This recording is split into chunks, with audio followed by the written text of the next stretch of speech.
So good morning. It is Tuesday, the 7th of August, and this is the motivation section where I just talk about motivating factors, things that really make it work for me. And yesterday I saw a very interesting article on the front page of the New York Times. And the article was about the number of people in America over 65 who are going bankrupt has more than tripled in the last 20 years and skyrocketing high. And I found that really interesting as our generation is sort of the last of the pension generations, and we're all supposed to have these massive pensions and Social Security payments and all kinds of things.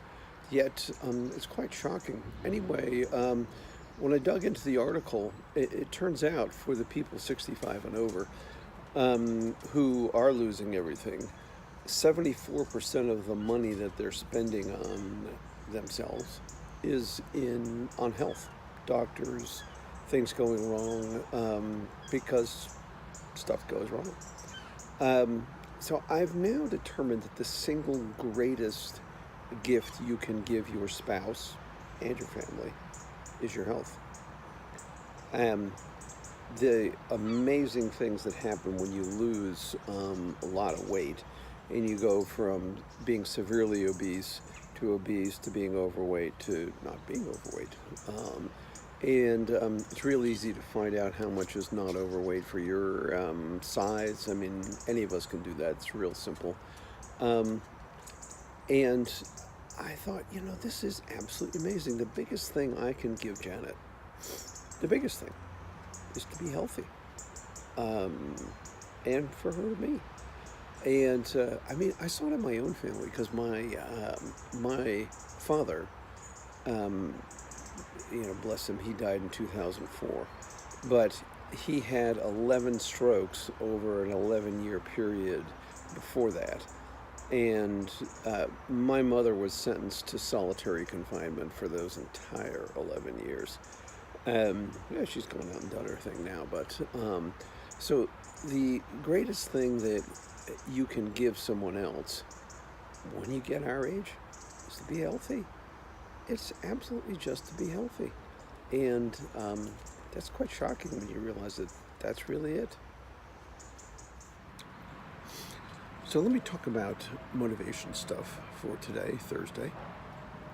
One of the things I started doing this like a couple of months ago, and that was to every morning write down 5 things that I was absolutely blessed with and thankful for from the day before.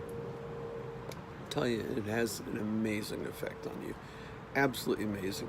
Now, most people won't do it because the discipline of doing it is a pain in the butt. You think, oh God, what really good did happen? When you're amazed to find out that we're so conditioned to looking at the negative that we don't look at the good things that happen. Well, there are some great things that happen to all of us every day. And actually, I'm to the point where I can write more than 5. Whereas I had trouble sort of dredging up 3 before.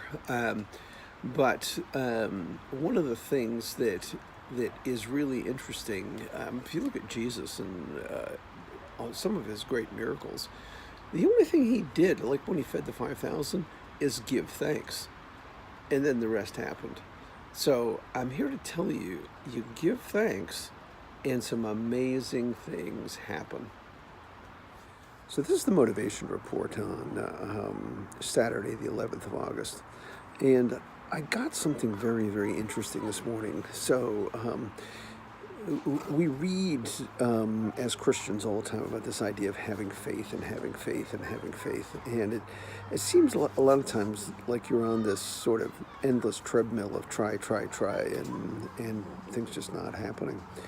So this morning when I was running, I was running with Pete, and of course Pete's way faster than me, so trying to keep up was pretty hard to do. But anyway, the thing that I worked on doing after the first kilometer was trying to get more air into my lungs and trying to fill my lungs more, and not slow the pace down, because if you slow the pace down, then you can fill your lungs much easier. And I just worked on filling my lungs, deeper breaths and deeper breaths. And by the end of the third kilometer, I managed to keep my pace up and have the energy to keep going. So, because when you're running, it's a matter of pace and energy, and because if you go off too fast, then you just fag out, and then that's the end of it. But the amazing correlation between faith and filling your lungs up is really extraordinary. So you have to go out, and you got to just keep pushing, pushing, pushing on filling your lungs with air. Well, it turns out, motivation-wise, it's the same way about faith. You got to keep pushing, pushing, pushing to have stronger faith.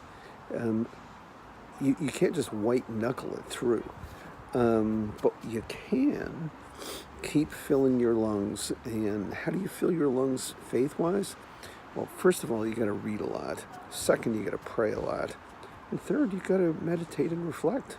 And you got to let that Holy Spirit speak to you. But so there's no great secret to it, but it takes some work. And I think I've discovered something very interesting here.